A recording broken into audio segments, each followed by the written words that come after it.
ನಮಸ್ಕಾರ. ಎಲ್ಲರಿಗೂ ಸ್ವಾಗತ. ಶಿಕ್ಷಣ ಅಂದ ತಕ್ಷಣ ನಮ್ಮ ತಲೆಗೆ ಬರೋದು ಏನು? ಪುಸ್ತಕಗಳು, ಪರೀಕ್ಷೆ, ಮಾರ್ಕ್ಸ್ ಅಲ್ವಾ? ಆದ್ರೆ ಸ್ವಾಮಿ ವಿವೇಕಾನಂದರು ಹೇಳೋ ಪ್ರಕಾರ ನಿಜವಾದ ಶಿಕ್ಷಣ ಅಂದ್ರೆ ಇದ್ಯಾವುದೂ ಅಲ್ಲ. ಇದಕ್ಕಿಂತ ತುಂಬನೇ ಆಳವಾದ, ಶಕ್ತಿಯುತವಾದ ಒಂದು ರಹಸ್ಯ ಇದೆ. ಬನ್ನಿ, ಇವತ್ತು ಶಿಕ್ಷಣದ ಆ ನಿಜವಾದ ಅರ್ಥವನ್ನ ಅವರ ದೃಷ್ಟಿಕೋನದಿಂದ ನೋಡೋಣ. ಹಾಗಾದ್ರೆ ನಮ್ಮ ಇವತ್ತಿನ ಈ ಚರ್ಚೆಯಲ್ಲಿ ನಾವು ಏನೆಲ್ಲ ನೋಡ್ತೀವಿ ಅಂದ್ರೆ, ಮೊದಲು ಶಿಕ್ಷಣದ ಅಸಲಿ ಸಾರಾಂಶ ಏನು ಅಂತ ತಿಳ್ಕೊಳ್ತೀವಿ. ಆಮೇಲೆ ನಮ್ಮೊಳಗಿನ ಶಕ್ತಿಯನ್ನ ಹೇಗೆ ಜಾಗೃತಗೊಳಿಸೋದು ಅನ್ನೋಕೆ ಕೆಲವು ಪ್ರಾಕ್ಟಿಕಲ್ ಟಿಪ್ಸ್ ಕೂಡ ನೋಡೋಣ. ನೆನಪಿಡಿ, ಇದು ಬರೀ ಇನ್ಫಾರ್ಮೇಷನ್ ಅಲ್ಲ, ಬದಲಾವಣೆಗೆ ಒಂದು ದಾರಿ. ಸರಿ, ಹಾಗಾದ್ರೆ ಮೊದಲನೇ ಭಾಗಕ್ಕೆ ಹೋಗೋಣ. ಶಿಕ್ಷಣ ಅಂದ್ರೆ ನಾವು ಇಷ್ಟು ದಿನ ಅಂದುಕೊಂಡಿದ್ವೋ ಆ ನಂಬಿಕೆಗಳನ್ನೇ ಒಮ್ಮೆ ಪ್ರಶ್ನೆ ಮಾಡಿ ನೋಡೋಣ. ಒಂದು ಕ್ಷಣ ಯೋಚನೆ ಮಾಡಿ, ಶಿಕ್ಷಣ ಅಂದ್ರೆ ತಲೆ ತುಂಬಾ ಮಾಹಿತಿಗಳನ್ನ ತುಂಬ್ಕೊಳ್ಳೋದಾ, ಅಥವಾ ಅದಕ್ಕೂ ಮಿಗಿಲಾಗಿ ನಮ್ಮಲ್ಲಿರೋ ಒಂದೇ ಒಂದು ಸ್ಕಿಲ್ ಅದನ್ನಷ್ಟೇ ಚುರುಕುಗೊಳಿಸೋದಾದ್ರೆ ಹೇಗಿರುತ್ತೆ? ಹಾಗಾದ್ರೆ ಆ ಒಂದು ಕೌಶಲ್ಯ ಯಾವುದು ಗೊತ್ತಾ?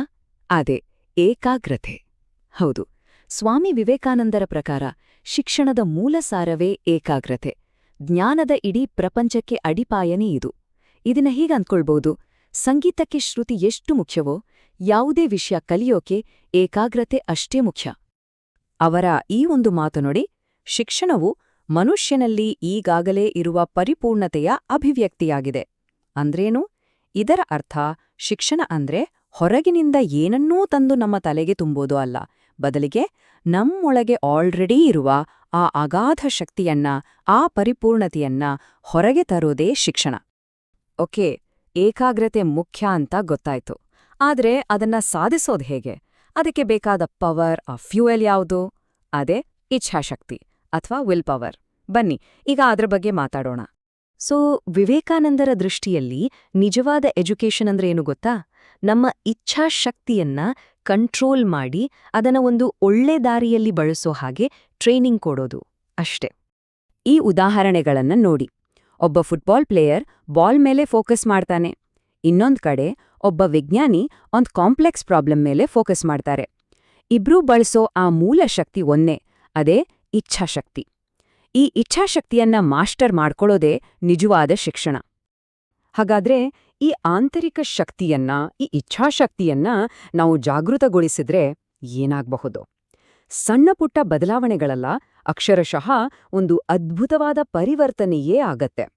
ಇದಕ್ಕೆ ಸಾಕ್ಷಿಯಾಗಿ ಒಂದು ನೈಜ ಘಟನೆ ಕೂಡ ಇದೆ. ಸ್ವಾಮಿ ವಿವೇಕಾನಂದರು ನ್ಯೂಯಾರ್ಕ್ನಲ್ಲಿದ್ದಾಗ ನಡೆದ ಒಂದು ಘಟನೆ ಇದು. ಐರ್ಲೆಂಡಲ್ಲಿ ಭೀಕರ ಬರಗಾಲ. ಅಲ್ಲಿಂದ ಎಲ್ಲವನ್ನೂ ಕಳ್ಕೊಂಡು ನಾನೊಬ್ಬ ಗುಲಾಮ, ನನ್ನ ಹಣೆಬರಹ ಇಷ್ಟೇ ಅನ್ನೋ ಮನಸ್ಥಿತಿಯಲ್ಲಿ ಜನ ಅಮೆರಿಕಾಗೆ ಬರ್ತಾರೆ. ಆದ್ರೆ ಇಲ್ಲಿನ ವಾತಾವರಣ ಪೂರ್ತಿ ಬೇರೆ. ಇಲ್ಲಿನ ಮೆಸೇಜ್ ಏನು ಅಂದ್ರೆ, ಧೈರ್ಯವಾಗಿರು, ನಿನ್ನ ಲೈಫ್ ನೀನೇ ಕಟ್ಕೋ, ಇಲ್ಲಿ ಕಷ್ಟಪಟ್ಟು ದುಡಿಯೋರಿಗೆ ಅವಕಾಶ ಇದೆ ಅನ್ನೋದು. ಒಂದ್ ಕಡೆ ನಾನು ಗುಲಾಮ ಅನ್ನೋ ಮನಸ್ಥಿತಿ, ಇನ್ನೊಂದ್ ಕಡೆ ನಿನ್ನ ಬದುಕನ್ನ ನೀನೇ ಕಟ್ಕೋ ಅನ್ನೋ ವಾತಾವರಣ. ಇದರಿಂದಾದ ಬದಲಾವಣೆ ಇದೆಯಲ್ಲ, ಅದು ಸಾಮಾನ್ಯದಲ್ಲ. ಸಾಮಾನ್ಯ ಆಶ್ಚರ್ಯ ಅಂದ್ರೆ ಈ ಅದ್ಭುತ ಟ್ರಾನ್ಸ್ಫಾರ್ಮೇಷನ್ ಆಗೋಕೆ ತಗೊಂಡಿದ್ದು ಕೇವಲ 6 ತಿಂಗಳು. ಹಾಗಾದ್ರೆ 6 ತಿಂಗಳಲ್ಲಿ ಏನಾಯ್ತು? ಅವರಿಗೆ ಯಾರೋ ಹೊಸದಾಗಿ ಪಾಠ ಹೇಳ್ಕೊಡ್ಲಿಲ್ಲ, ಬದಲಿಗೆ ಅವರಲ್ಲೊಳಗಿದ್ದ ಆತ್ಮವಿಶ್ವಾಸದ ಕಿಡಿ ಹೊತ್ತುಕೊಂಡಿತ್ತು. ಅವರ ನಿಲ್ಲೋ ಸ್ಟೈಲ್, ಮಾತು, ಅವರ ಸಂಪಾದನೆ ಎಲ್ಲವೂ ಬದಲಾಯಿತು. ಯಾಕಂದ್ರೆ ಅವರೊಳಗಿನ ಆ ಸುಪ್ತ ಶಕ್ತಿ ಜಾಗೃತವಾಗಿತ್ತು. ವಾವ್, ಈ ಕಥೆ ಕೇಳೋಕೆ ಚೆನ್ನಾಗಿದೆ. ಆದ್ರೆ ನಮ್ಮ ಜೀವನದಲ್ಲಿ ಈ ಆಂತರಿಕ ಶಕ್ತಿಯನ್ನ ಜಾಗೃತಗೊಳಿಸೋದು ಹೇಗೆ? ಬರೀ ಫಿಲಾಸಫಿ ಕೇಳಿದ್ರೆ ಸಾಕಾಗಲ್ಲ ಅಲ್ವಾ? ಅದನ್ನ ಪ್ರಾಕ್ಟಿಕಲ್ ಆಗಿ ಅಳವಡಿಸ್ಕೋಬೇಕು. ಅದಕ್ಕಾಗಿಯೇ ವಿವೇಕಾನಂದರು 2 ಸಿಂಪಲ್ ಸಂಕಲ್ಪಗಳನ್ನ ಹೇಳಿದ್ದಾರೆ. ಯಾವುದೇ ಕೆಲ್ಸ, ಅದು ಓದಾಗಿರ್ಲಿ ಅಥವಾ ಆಫೀಸ್ ವರ್ಕ್ ಆಗಿರ್ಲಿ, ಶುರು ಮಾಡೋ ಮುಂಚೆ ಈ 2 ಸಂಕಲ್ಪಗಳನ್ನ ಒಂದು ಅಭ್ಯಾಸ ಮಾಡ್ಕೊಳ್ಳಿ. 1, ಮುಂದಿನ 30 ನಿಮಿಷ ನಾನು ಈ ಕೆಲ್ಸವನ್ನ ಸಂಪೂರ್ಣ ಗಮನದಿಂದ ಮಾಡ್ತೀನಿ. 2, ಡಿಸ್ಟ್ರಾಕ್ಷನ್ಸ್ ಬಂದಾಗ ನಾನು ಅದರಲ್ಲಿ ತೊಡಗಿಸ್ಕೊಳ್ಳದೆ ಅದರ ಬಗ್ಗೆ ಸುಮ್ಮನೆ ಜಾಗೃತನಾಗಿರ್ತೀನಿ. ಈ 2ನೇ ಸಂಕಲ್ಪ ಇದೆಯಲ್ಲ, ಅಂದ್ರೆ ಡಿಸ್ಟ್ರಾಕ್ಷನ್ಸ್ ಬಗ್ಗೆ ಜಾಗೃತನಾಗಿರೋದು, ಇದು ವೈರಾಗ್ಯ ಅನ್ನೋ ಅದ್ಭುತ ಕಾನ್ಸೆಪ್ಟ್ನ ಒಂದು ಪ್ರಾಕ್ಟಿಕಲ್ ಅಪ್ಲಿಕೇಶನ್. ಅಂದ್ರೆ ನಮ್ಮ ಸುತ್ತ ಏನೇ ಗದ್ದಲ ನಡೀಲಿ ಅದನ್ನ ಒಬ್ಬ ಸಾಕ್ಷಿಯ ತರ ನೋಡೋದು, ಆದ್ರೆ ಅದರಿಂದ ನಮ್ಮ ಮನ್ಸು ಡಿಸ್ಟರ್ಬ್ ಆಗೋಕೆ ಬಿಡದೇ ಇರೋದು.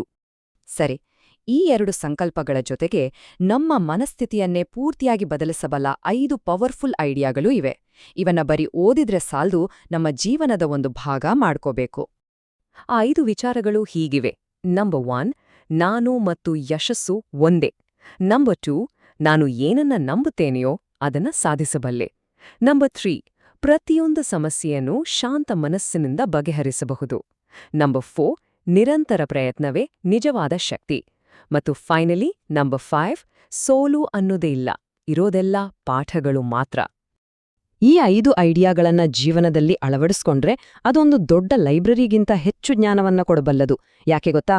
ಯಾಕಂದ್ರೆ ನಿಜವಾದ ಜ್ಞಾನ ಅಂದ್ರೆ ಕೇವಲ ಮಾಹಿತಿಯಲ್ಲ, ಅದೊಂದು ಆಕ್ಟಿವ್ ಎನರ್ಜಿ. ಈ ನಂಬಿಕೆಗಳು ನಮ್ಮೊಳಗಿನ ಆ ಎನರ್ಜಿಯನ್ನ ಜಾಗೃತಗೊಳಿಸ್ತವೆ. ಸರಿ, ಈಗ ಕೊನೆ ಹಂತಕ್ಕೆ ಬರ್ತಾ ಇದೀವಿ. ಇಷ್ಟೆಲ್ಲ ಕಲಿತ್ಮೇಲೆ ಒಬ್ಬರು ನಿಜವಾಗ್ಲೂ ವಿದ್ಯಾವಂತರು ಅಂತ ಹೇಗೆ ಅಳಿಯೋದು? ಅವರ ಡಿಗ್ರಿಗಳನ್ನ ನೋಡಿಯಾ ಅಥವಾ ಮಾರ್ಕ್ಸ್ ಕಾರ್ಡ್ ನೋಡಿಯಾ? ಖಂಡಿತ ಇಲ್ಲ. ಅದಕ್ಕೊಂದು ಹೊಸ ಅಳತೆಗೋಲೆ ಇದೆ. ವಿವೇಕಾನಂದರ ಪ್ರಕಾರ ನಿಜವಾಗಲೂ ವಿದ್ಯಾವಂತ ಅನ್ನೋ ಮನಸ್ಸಿನ 3 ಲಕ್ಷಣಗಳು ಇವು. ಮೊದಲನೆಯದು ಅನಗತ್ಯ ಯೋಚನೆಗಳಿಂದ ಸ್ವಾತಂತ್ರ್ಯ. ಎರಡನೆಯದು ಅಚಲವಾದ ಆತ್ಮವಿಶ್ವಾಸ. ಮತ್ತು ಮೂರನೆಯದು ತನ್ನ ಬಗ್ಗೆ ತನಗೇ ಇರುವ ಗೌರವ, ಅಂದ್ರೆ ಸ್ವಾಭಿಮಾನ. ಈ ಮಾತನ್ನ ನೆನ್ಪಿನಲ್ಲಿಟ್ಕೊಳ್ಬೇಕು. ನಿಜವಾದ ವಿದ್ಯಾವಂತ ಮನಸ್ಸು ಸ್ವಾತಂತ್ರ್ಯ, ಆತ್ಮವಿಶ್ವಾಸ ಮತ್ತು ಆತ್ಮಾಭಿಮಾನದಿಂದ ಕೂಡಿರುತ್ತದೆ. ಹಾಗಾಗಿ ನಮ್ಮ ಈ ಇಡೀ ಚರ್ಚೆಯ ಸಾರಾಂಶ ಇಷ್ಟೇ. ನಿಜವಾದ ಶಿಕ್ಷಣ ಅಂದ್ರೆ ಮನಸ್ಸಿನ ಮೇಲೆ ಕಂಟ್ರೋಲ್ ಸಾಧಿಸೋದು. ಒಬ್ರಿಗೆ ಏನ್ ಗೊತ್ತು ಅನ್ನೋದಕ್ಕಿಂತ ಅವರ ಮನಸ್ಸಿನ ಮೇಲೆ ಅವರಿಗೆ ಎಷ್ಟು ಕಂಟ್ರೋಲ್ ಇದೆ ಅನ್ನೋದೇ ನಿಜವಾದ ಪರೀಕ್ಷೆ. ಹಾಗಾದ್ರೆ ಈ ವಿಶ್ಲೇಷಣೆಯನ್ನ ಒಂದೇ ಒಂದು ಪ್ರಶ್ನೆಯೊಂದಿಗೆ ಮುಗಿಸೋಣ. ಪ್ರತಿಯೊಬ್ರೂ ತಮ್ಮನ್ನು ತಾವು ಕೇಳಿಕೊಳ್ಬೇಕಾದ ಪ್ರಶ್ನೆ ಇದು: ನನ್ನ ಮನಸ್ಸಿನ ಮೇಲೆ ನನಗೆ ಎಷ್ಟು ಅಧಿಕಾರವಿದೆ? ಇದರ ಬಗ್ಗೆ ಯೋಚನೆ ಮಾಡಿ. ನಮಸ್ಕಾರ.